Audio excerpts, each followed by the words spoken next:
ادي اهو الشكل النهائي زي ما انتم شايفين اهو. خلصنا كده اهو. ادي صينيه البطاطس تتاكل لوحدها. بصوا الشكل عامل ازاي، يعني اللهم بارك مفيش كلام. بصوا، وادي هنا الرز، وادي اهو الرز كنت لسه بندقه مع بعض اهو. بصوا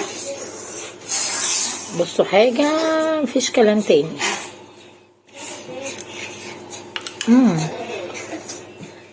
احنا مش بندوق يا جماعه، احنا داخلين على غدا. انا داخله معاكم على غدا، داخله على طمع. يلا مع الف سلامه. ادي حبايبي زي ما انتم شايفين اهو المكونات بتاعه صينيه البطاطس. البطاطس اهيت، وقطعنا الفلفل جوليان والبصل جوليان والفلفل جوليان برضو، ودي الماجي والفلفل الاصفر والكمون وحبه بابريكا والملح، وبرده في ملح متبل تاني. هحط المكونات دي كلها في بعضها كده هقلبها وارجع لكم برضه. عفوا يا حبايبي، التليفون وقع مني وانا بصور. الحمد لله. عايزه نحط الفراخ هنا. بسم الله الرحمن الرحيم. مش عارفه في النهارده، ربنا يعدي الفيديو ده على خير. مش عارفه في من اولها كده كوارث، بس الحمد لله على كل حال، ربنا يعديها. حتى الرنج هو كمان فصل. واذي فلفل اسمر وحبهان وقرفه خشب وورق لوري ومكعب من المرق وحبه ملح متبل وحبه فلفل عفوا وحبه ملح ابيض. بس كده. نحط بصلايه، عشان بصلايه فهنسيبها بقى شويه. بصلايه اهي، طماطمايه، وادي الطماطمايه. وكنا هننسى الكبد والقوانص، كنا هننساها اهيت، هناخدها برضو نحطها.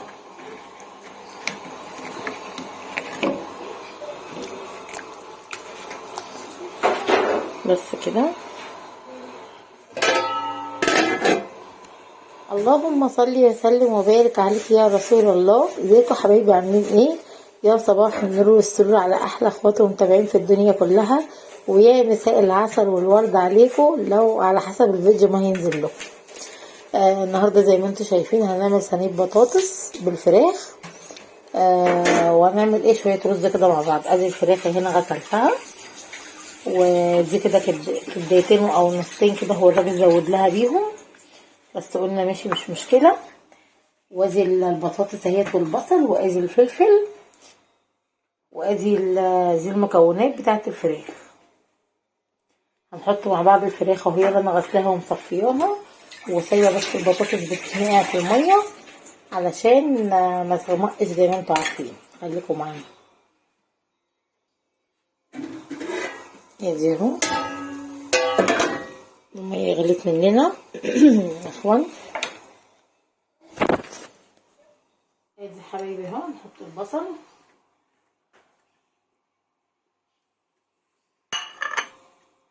نحط الفلفل، وهنحط بقى كده التوابل بتاعتنا. مكعب مرق،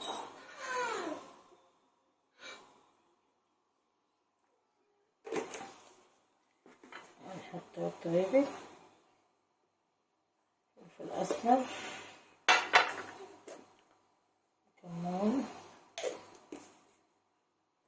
وهنحط حبة بابريكا،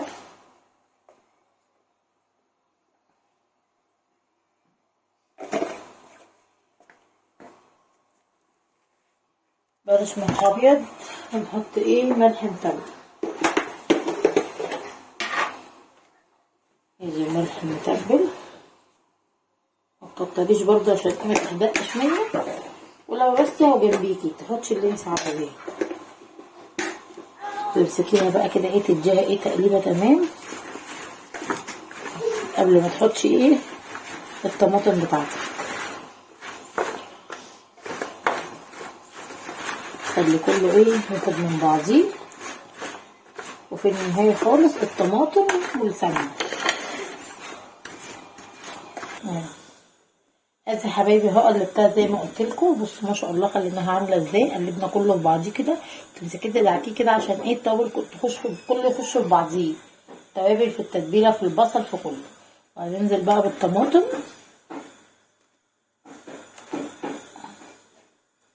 وهنجيب ايه معلقتين من اللية. ما عندكيش لية حطي سمنه، ما عندكيش سمنه حطي زيت عادي، مش بتتوقف على حاجه، بس هي على حسب ايه يعني. كل ما تحطي حاجه احسن طعمها احسن واحسن، مش اكتر من كده. انما انت لو ما عندكيش حاجه يعني ما تتوقفيش ان انت تقولي اصل انا ما عنديش ده فمش هعمل. لا يا حبيبتي اعملي، مفيش حد قال لك ما تعمليش، بس هو ايه بيفرق في الطعم بس مش اكتر من كده. معايا احنا اصلا بنحب اللية جدا يعني ايه كشعب مصر، يعني بيحب اللية قوي يعني حلوه. ادي اهي، هي طبعا مجمده شويه عشان السقعه. ادي اهي، وهنحط حبه زيت بس عشان ايه يلمعوا لنا الدنيا شويه، مش اكتر من كده. ادي الزيت اهو، حبه زيت مش كتير برضو بس. وهنروح بقى مقلبين، نحط كمان ايه حبه بابريكا صغننين. قلنا انا عندي صلصه، حبه بابريكا تاني.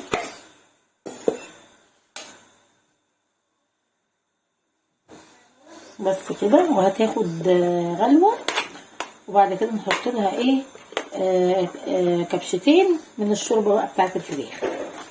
ما شاء الله الشوربه بتاعت الفراخ خلاص دخلت على سوا، او ممكن نحطهم دلوقتي عادي يعني.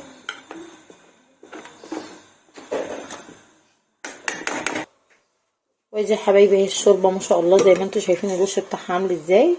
وادي البطاطس اهي. هنحط بقى ايه زي ما قلت لكم كبشتين من الشوربه، تحط معاها القلب بتاع الفرخه بس مش مشكله. بس عشان ولادي بس بيحبوا الصلصه شويه اهو كده.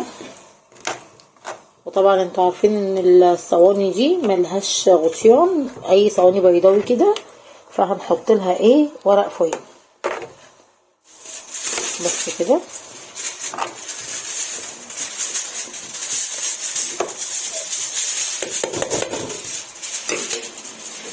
حط لها حبه كمان بس تمام قوي كده. مخليش بقى ايه بطاطس ايه كده باين منها حاجه، عشان هي ما تستويش وتبقى فيها بطاطسيه بيضه، لازم يبقى كله كده ايه شارب من بعضه بس كده. ادي بقى الفويل اهو حطوا عليها.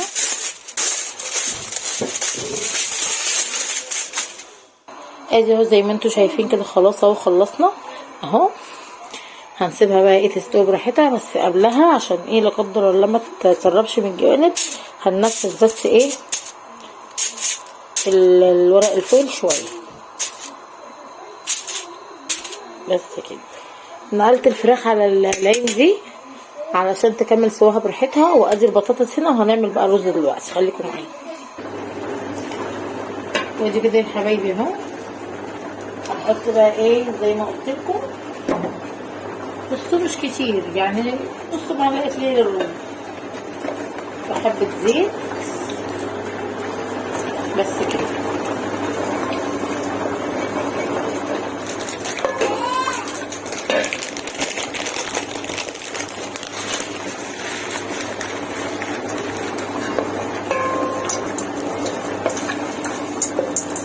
ادي اهو خلاص اتقلت اهو.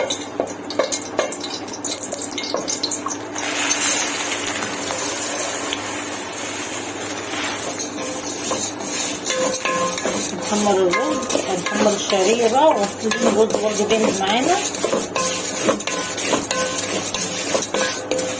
عشان ما اطولش عليكم برضه ايه هحمرها وارجع لكم.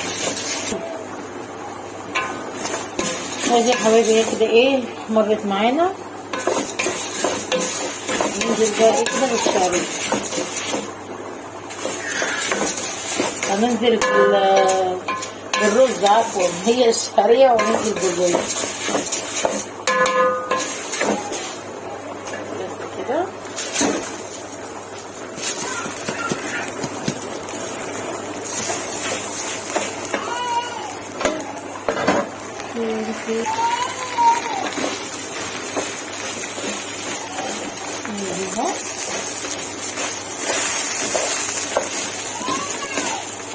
زي ما احنا متفقين مع بعضينا، شمعي الرز على قد ما تقدري يا عسلية. مسكرة شوية كده ايه، شمعي الرز علشان ما يبقاش معجن معاكي، يبقى مشمع كده وايه ومفرفر كده، ولا مفرفر كده زي ما بيقولوا. انا كمان مش بفضل اقلب قدامكم، انا بفصل الفيديو وبفضل اقلب شويه وبرجع لكم تاني. لو الرز بقى عندك في الثلاجه اسبوع هو عمره ما يقعد لكده يعني، بس احنا بنقول يعني لو قعد عندك اسبوع تطلعيه تسخنيه اكنك لسه عاملاه طازه.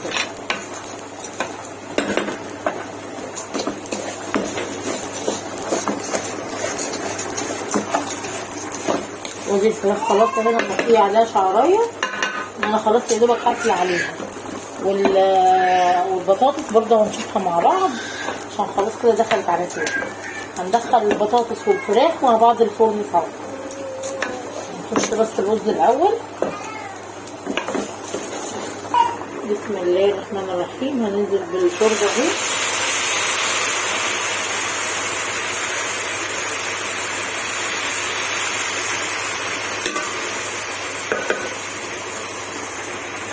بسجله ادي حبايبي اهو كده خلاص.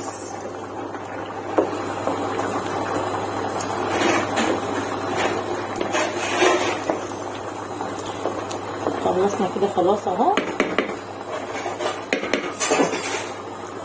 نحط بس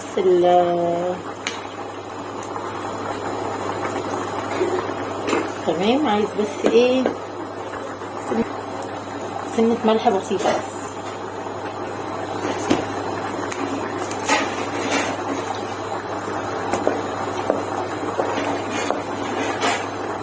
بس كده. انا عليت النار طبعا على بال ما ننقل الفراخ في الصينيه. نبص على البطاطس هي كمان برضو يكون هو ايه اتشرب شويه. نهدي على النار بقى، نجيب بس الغطا بتاعه. وهنا بقى ايه هنبص على البطاطس. بسم الله.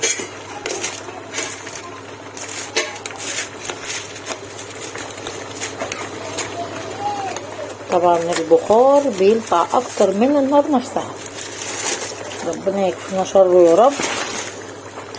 بصوا اللهم صل على سيدنا محمد. بصوا ما شاء الله، يعني هي بصوا استوت خلاص. بصوا مش مستنيه ان انا اعمل اي حاجه. بصوا خلاص هي كده استوت. هنعمل بقى الورق الفويل ده خالص، مش محتاجينه في حاجه. بس كده. نشوف الجنب اللي هناك عشان يكون احنا في كارثه يكون ما استويش.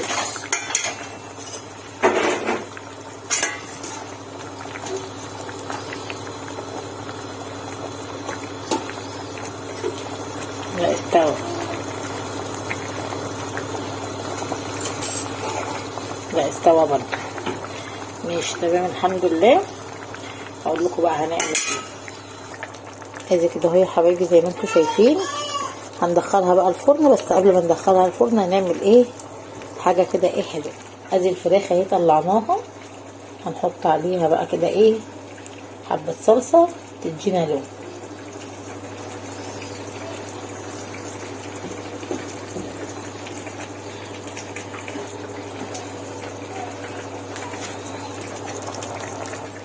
ادي اهو كده زي ما انتم شايفين حطينا من الصلصه بتاعت البطاطس.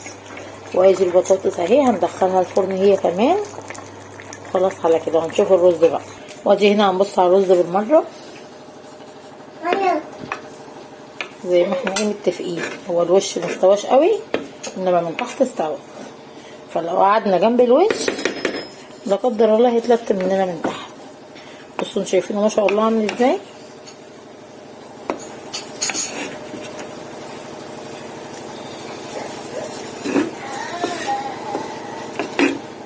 انا صراحه متعوده اعمل كده، وصراحه بيطلع معايا زي الفل وبينجح معايا.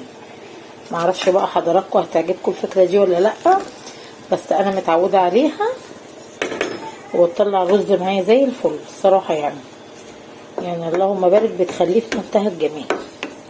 يعني حاجه زي دي ايه ممكن ان انا اداريها وما اصورهاش وايه واطلع لكم رز مستوي جاهز، بس انا اخدت معاكم على المصداقيه. يعني ده صراحه ايه يعني طالما في مصداقيه ما ينفعش كلام تاني خلاص بقى. نيجي هو نظبط الدنيا هنا.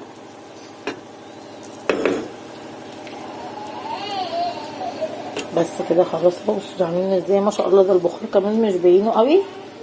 بصوا ده الرز مفلفل جدا ما شاء الله عليه، والحبه اللي هم مش مستويين اول وش حطيناهم تحت على بال ما الاكل يطلع من الفرن يكونوا هم استووا، هنغرف الاكل على طول.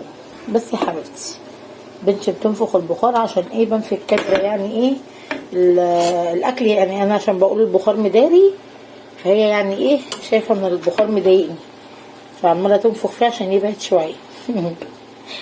عقليات وتفكيرات اهو. بصوا عامله ازاي، والله العظيم الكاميرا يعني ظلماه جدا جدا اهو. بصوا ما شاء الله. احاول ابعد شويه. بصوا هو مفلفل وعامل ازاي.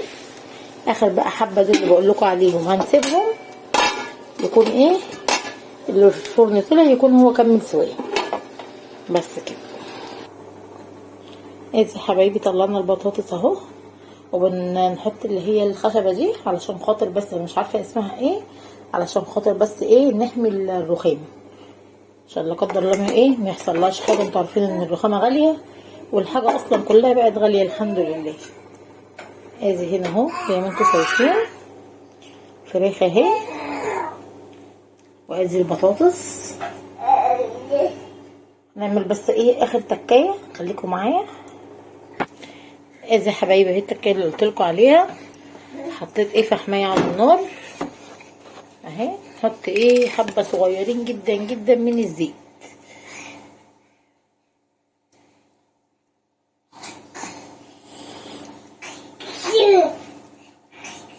حبه صغيرين قوي طلعوا بس ايه الريحه معانا كده ثانيه كده عشان نغطيها وخلاص كده. على بالي بقى ما تاخد الريحه بتاعتها نكون احنا غرفنا بقيه الاكل. بصوا الرز عامل ازاي، انا عماله اقول لكم الكاميرا ظلماه على فكره. بصوا ما شاء الله عامل ازاي اهو. بصوا مفلفل ما شاء الله عامل ازاي، واللي تحت استوى واللي فوق استوى وكله مفيش حته نيه وحته مستويه، كله ما شاء الله مفيش كلام. ادي كده اهو يا حبايبي غرفنا الرز اهو خلاص. هنشوف بقى كده ايه الفراخ اهي. بصي اكنك بقى جايباها من بره على الفحم. الفحم ده بيديها نكهه تانية خالص، بيوديها في حته تانية خالص. ادي اهو خلاص اهو ملوش لازمه هنرميه. وادي اهو هنكمل بقى ايه الرص بتاعنا يعني السخن قوي.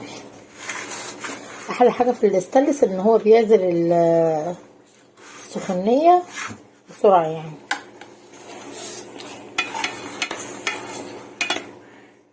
ادي اهو. ادي يا حبايبي اهو زي ما انتوا شايفين الشكل النهائي. ادي الفراخ اهيت وما شاء الله ما فيش كلام طبعا. وادي البطاطس بجد انا ايه خلصت وخلصت. انا تعبانه الحمد لله على كل حال.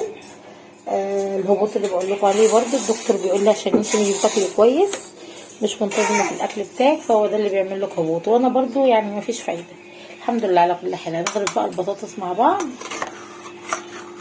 بسم الله الرحمن الرحيم. انا مع اني كنت حابه اخلي لكم الشكل ده زي ما هو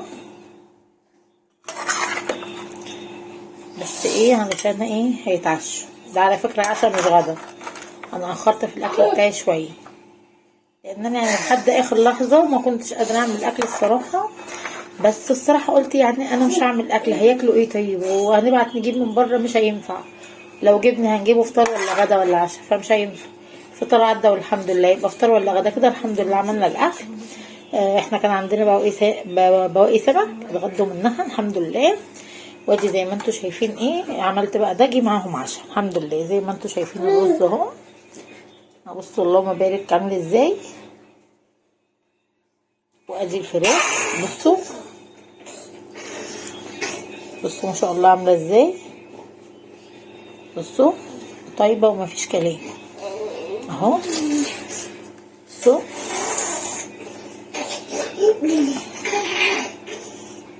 بصوا الشكل، بصوا كمان السوا، بصوا بصوا عامله ازاي. هاكلها كمان ما شاء الله. بصوا مستويه مفيش كلام. نيجي بقى هنا ايه، طبعا انتوا عارفين ما ينفعش نعديها كده اهو. نقول بسم الله.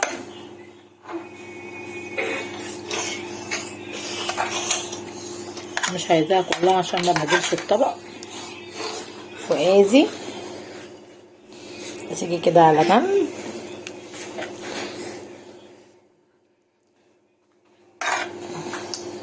بصوا بصوا بصوا بصوا بصوا الحركه دي بصوا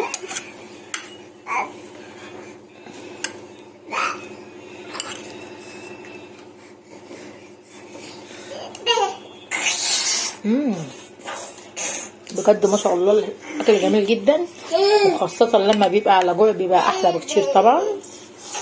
ادي الشكل النهائي. اتمنى ان يكون عجبكم الاكل، يكون عجبكم يا رب. ما تنسوش اللايك والشير فضلا ليس امرا. مع الف سلامه. ادي اهو الشكل النهائي زي ما انتم شايفين اهو. خلصنا كده اهو. ادي صينيه البطاطس تتاكل لوحدها. بصوا الشكل عامل ازاي، يعني اللهم بارك مفيش كلام. بصوا وادي هنا الرز، وادي اهو الرز كنت لسه بندقه مع بعض اهو. بصوا بصوا حاجه مفيش كلام تاني.